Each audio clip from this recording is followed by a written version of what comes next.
Ano? Tugdug, dugdug, dugdug, dug. Oh, kalma. Baby, kalma. Ano? Yun nga. Hindi ko alam yun.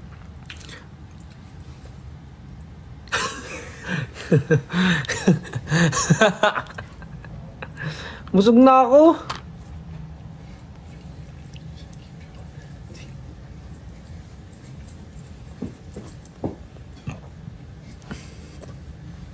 Titiktokin mo ba yan?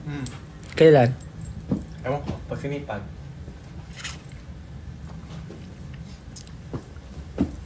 Grabe, 18,000 viewers, oh. Eh, si Coach Stel ka eh. Visit naman to. Si Pablo ata gusto rin magpamassage eh.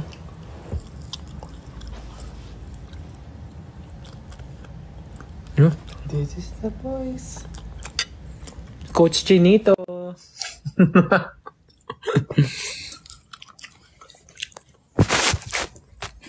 Kita niyo mga kalokohan ni Jazz.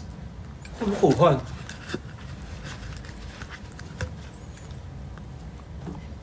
Mag-live ako sa Feb 14.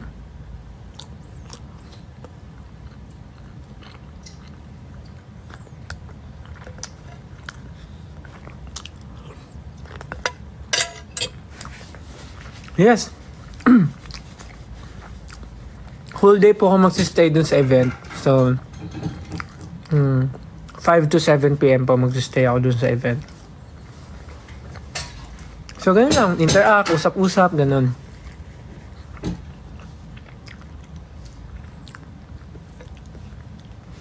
Masakit ba magpa-piercing? Actually, isa lang yung pinakamasakit. Yung iniwan niya ako. Sabi ko na eh. Alam ko na. Nasasabihin mo yan. Alam ko na eh. Sabi na eh. Sabi na eh.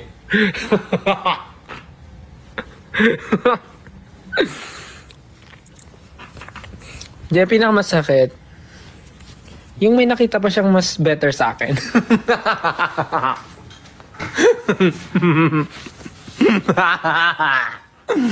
Joke lang. Ito talaga yung pinakamasakit. Alright, I'm gonna Ito. go. Tawag daw dyan is tragus. Tragus. Ito. Tragus yung pinakamasakit. Kasi makapal siya na balat. So, yun yung pinakamasakit. Kasi, yung the rest, yung mga dito-dito, hindi ko naman na iniinda yan eh. Sakto lang naman yan. Yung dito, sakto lang rin. Pero yung ito, dumugo to. Yung sa rook, dumugo siya. Kasi, I don't know, pero dumugo siya. Sabi nung mama mo. Sabi nung nagbutas ng tenga ko, kung stress daw ba ako, or pagod. Kasi nung nagpabutas ako, nasa Korea kami noon. So, lagi kaming late matulog. So, puyat nga ako. So, kaya nga siya dumugo.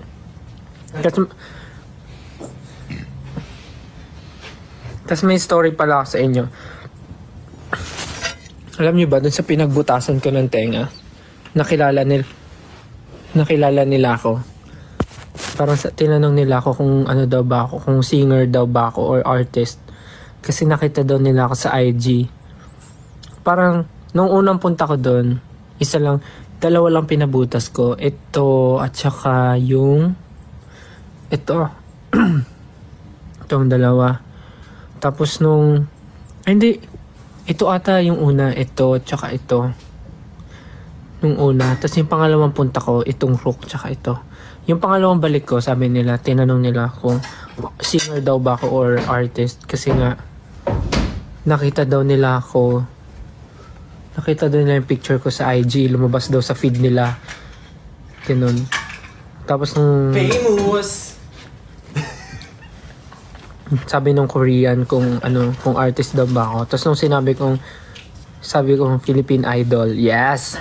Philippine Idol nila. Face! Tapos sinabi kong Philippine Idol. Sabi niya, sabi na eh. Parang gano'n. Biglang nagtagalog. Sabi niya, sabi na eh.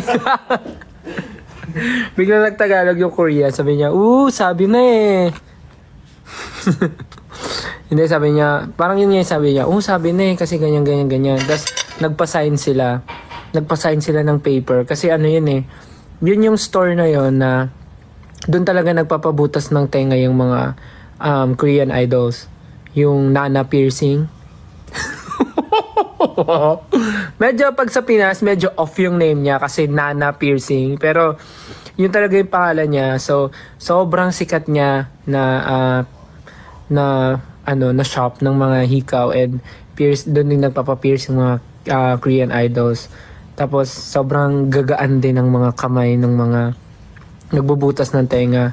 So kaya sikat sila. That's Nana Piercing. Sa ano po siya? Sa Hongdae area. So yun nga, nung nalaman nga nila, nagpa-sign sila sa paper. Tapos dinidikit kasi nila sa wall yung mga paper na may sign ng mga idol na naging customer nila. So yung mga, andun yung mga signature ng Blackpink. Basta puro artist, basta ang dami, basta iba't ibang artist yung nandun. So sa mga pupunta po sa Korea at magpapa-piercing sa Nana Piercing. Bakit? So sa mga nasa Korea po ngayon or pupunta sa Korea tapos gusto nyo magpabutas ng tenga, try nyo po sa Nana Piercing and check nyo nga po kung dinikit nila yung pirma ko. Check nyo nga po kung dinikit nila yung pirma ko. Nilagay ko naman po doon SB19 style eh. Famor.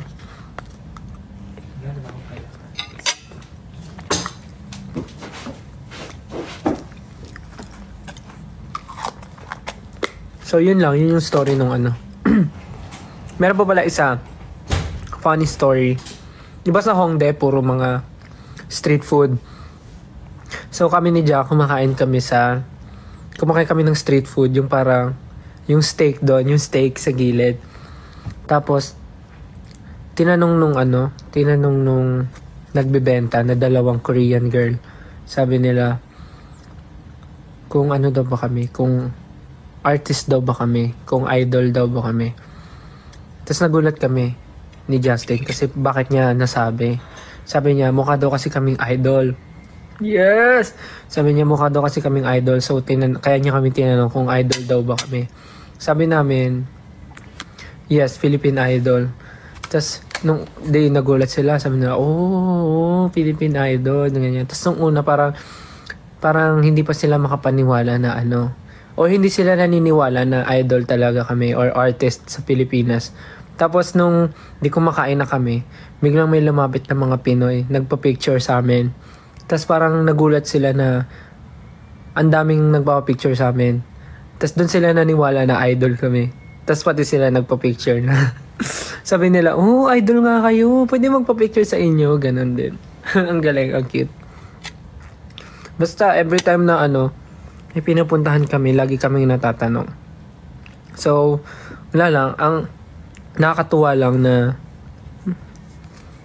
gano'n na may napapansin sa to think na nasa ibang bansa kami tapos hindi pa kami nakakapag-show talaga doon na SB19 show. So parang ang galing, nakakatuwa.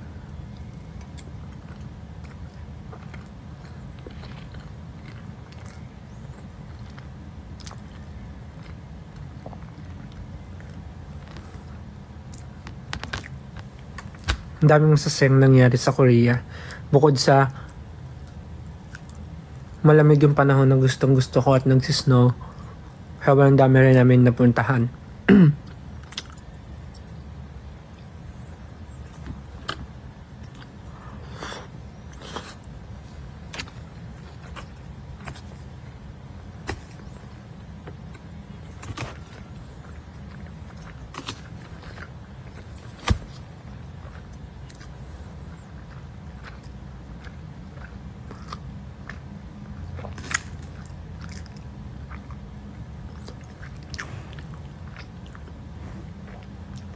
Napanood nyo din.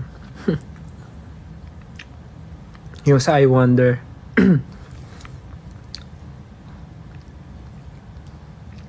Actually, yung super warm na pinrito namin ni Miss Susan. Surprisingly,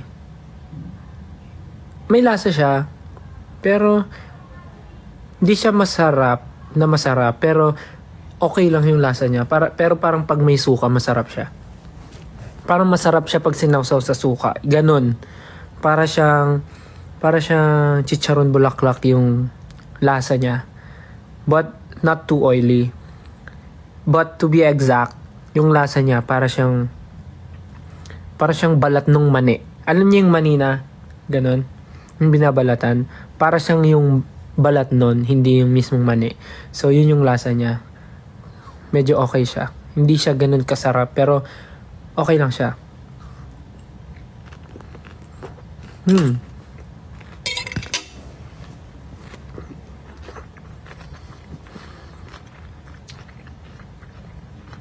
Yeah, crispy siya.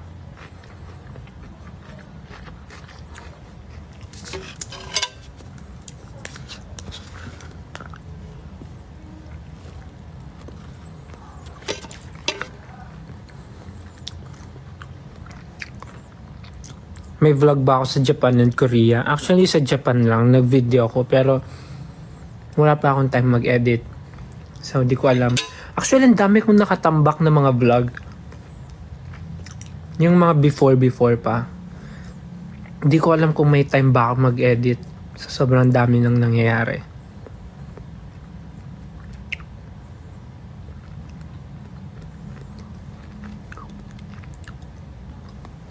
Saan ko nabili yung hoodie ko? Sa Korea po. Ito, sa Korea po. Yes, pupunta po ako sa February 11 sa Ayala Malls po. Sa Manila Bay, Ayala Malls. 5 p.m. to 7 p.m. Dun sa M&M's. Saan si Justin? Naliligo.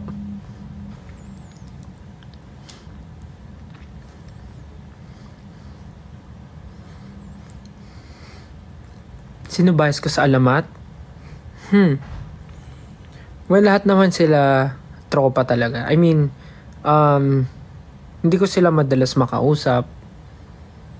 Pero, sobrang vibes sila pagkasama. Like, parang naalala ko kami nung mga nagsa-start kami. Parang ganun. Lahat naman sila masaya kasama. Pagka may chance na mag-bonding or magkita-kita sa isang event ganun. Pero ang pinakamadalas na nakakasama ko sa kanila is si Tomas. Siya talaga yung nakaka-banding namin. Lalo pag nagba-badminton, ganun. Pero kasi ngayon, wala masyadong mga yayaan na nangyayari kasi pare-parehas busy. And nakikita namin yung mga nangyayari din sa kanila. So, we're very proud of them. Let's go. Gaganda ng songs nila talaga. Yung mga bagong releases nila. Yun, lahat naman. Lahat goods talaga. Kasama. Pagka nagkakasama kami sa mga event. Pero si Tomas ngayon lagi kong nakaka-interact. Kahit sa social media minsan nag-uusap ganun.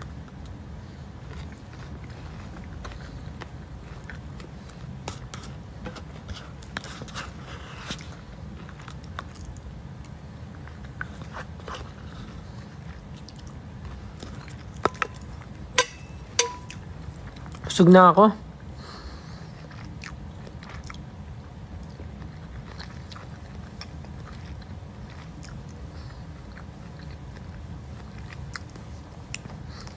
Miss mo na yung red hair ko. Same.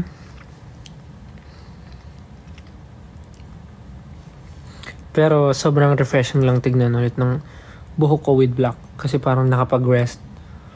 Actually may mga part nga dito na putol eh. Yan o. Putol. Originally that ganito siya kahaba. Pero may part na naputol. Dahil nga naano na siya. Hindi ata yun eh. Teka. Ayan, ito. Yan o, hanggang dyan lang siya. Naputol.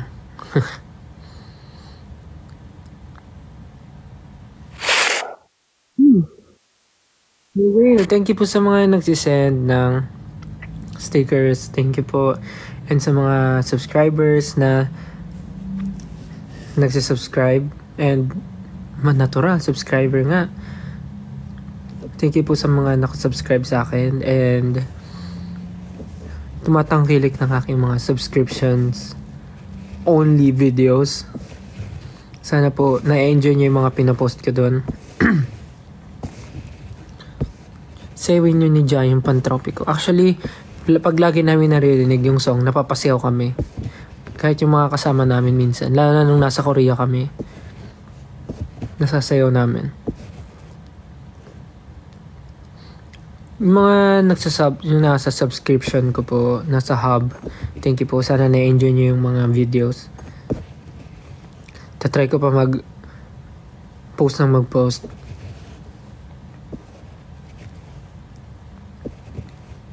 Doon ko ipopost yung mga yung mga TikTok na mga puro kalokohan ko na hindi ko ma-post in public. I mean, hindi naman siya super kalokohan na hindi pwede public. I mean, yun lang yung mga more on kalokohan talaga na wala lang, random kakulitan. Ganun. Doon ko po ipopost. So, sana na-enjoy nyo yung mga pinopost ko. Tsaka kanina pala nag-upload ako ng TikTok sa subscription hub. Nagsayaw lang ako. Yun yung pinost ko. Wala lang kasi nag-practice kami sa studio. Tapos wala lang. Nagpaturo kay Kuya J nung dance na yun. So yun. Binidyo ko na.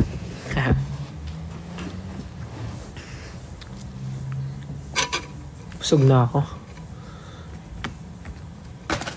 Sana kumain na rin kayo. And sa mga inaantok na, matulog na po kayo. 9 PM na po ata.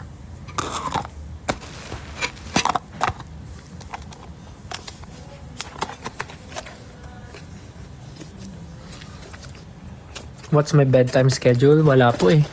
Sa work namin, sa ganitong line of work, parang wala kang magagawang bedtime schedule.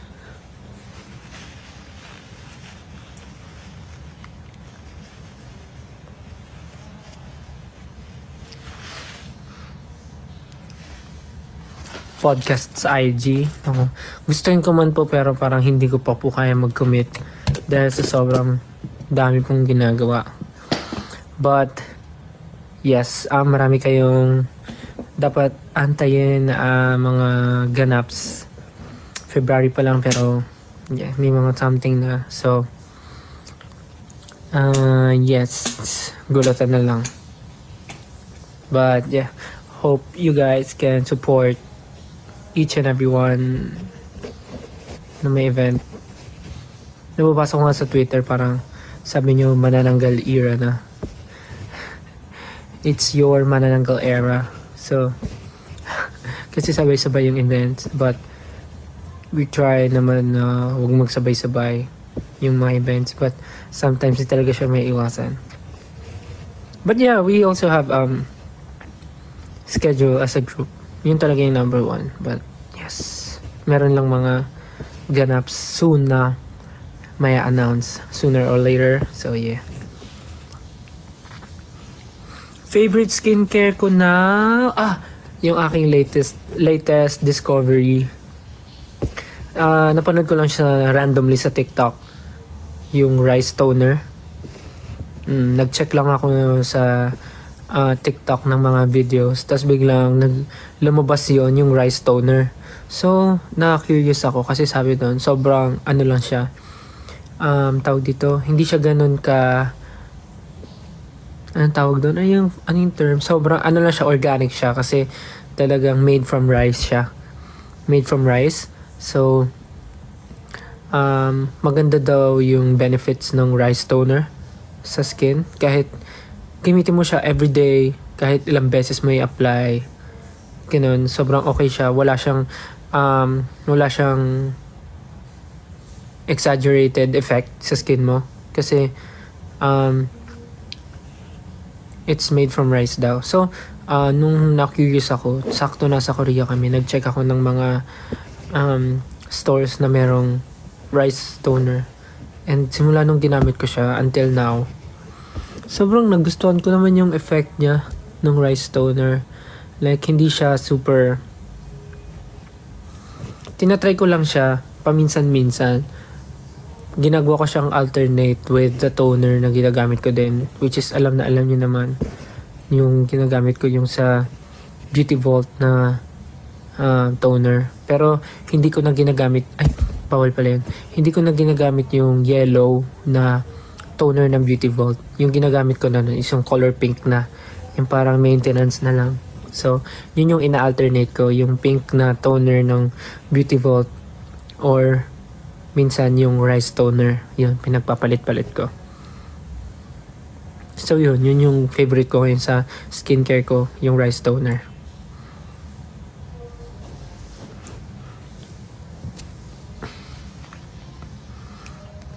Favorite color ko kung nagbago na, hindi naman, blue pa din. Kailan ako mag-i-end? Actually malapit na po kasi tapos na ako kumain. Sisimutin ko lang tong chicken, papahinga lang ako saglit, pero i-end ko na rin. Haha. Ayun o, nakita niyo yung mga nakatayo. Ayun yung mga naputol. Ayun o. Yan, yung mga maliliit na yan. Yan yung mga naputol. May show break po ba? Yan yung mga dapat yung abangan din sa mga susunod na araw. Yes, so meeting na ba ako?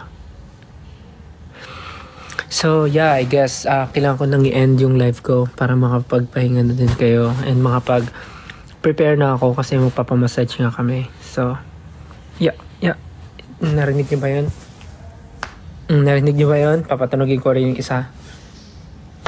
Narinig niyo? Tumutunog yung buto ko.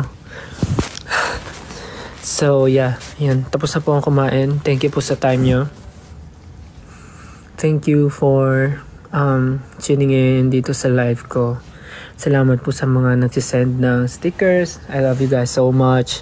Yung mga nagsisend ng mga big stickers, thank you so much. And sa mga nagsisend din ng mga chocolates, mga roses, nuggets, heart signs, and ano pa, coffee, dark chocolates, soup, roses, heart sign. Maraming salamat po sa mga nagsisend. And of course, yan, yung teddy bear. Thank you po. And syempre sa inyo na mga sabay-bay ngayon sa live ko. Thank you so much. Pahinga na po kayo. Kailangan ko rin po mag-prepare. And kasi po, maaga rin po ang call time namin tomorrow. So, yeah. So, ayun po, good night. And pahinga po kayo mabuti. And see you soon. Hope to see you guys soon. Buo na po ulit ang Gento Boys.